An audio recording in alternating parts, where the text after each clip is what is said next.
Joseph നിദ്രയിൽ നിന്നുണർന്ന് കർത്താവിൻ്റെ ദൂതൻ കൽപ്പിച്ച പോലെ പ്രവർത്തിച്ചു. അവൻ തൻ്റെ ഭാര്യയെ സ്വീകരിച്ചു. വിശുദ്ധ മത്തായിയുടെ സുവിശേഷം 1-ാം അധ്യായം 24-ാം വാക്യം. ദൂതൻ്റെ കൽപ്പനയനുസരിച്ച് ദൈവഹിതപ്രകാരം മറിയത്തെ തൻ്റെ ഭാര്യയായി സ്വീകരിച്ച് തൻ്റെ ദൈവവിളിയിൽ അനുസരണമുള്ളവനായി സന്തോഷപൂർവ്വം യൗസേ പിതാവ് ജീവിച്ചു.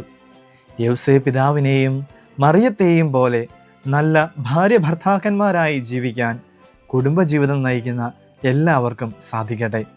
ദൈവവിളി തിരിച്ചറിഞ്ഞ് അതിനനുസരിച്ച് വിശ്വസ്തതാപൂർവം ജീവിക്കാൻ ഇന്നത്തെ ദിവസം നമുക്കും പ്രാർത്ഥിക്കാം. അങ്ങനെ നമ്മുടെ കുടുംബങ്ങളും തിരുക്കുടുംബം പോലെ അനുഗ്രഹീതമായി തീരട്ടെ. മനസ്സിൽ സൂക്ഷിക്കാനൊരു അൽഫോൺസ സൂക്തം. എനിക്ക് നല്ല സന്തോഷവും സമാധാനവുമാണെന്ന് പറയാം. ഒരു പൂർണ്ണ കന്യാസ്ത്രീയാകുവാനുള്ള ഭാഗ്യം എനിക്ക് ലഭിച്ചു.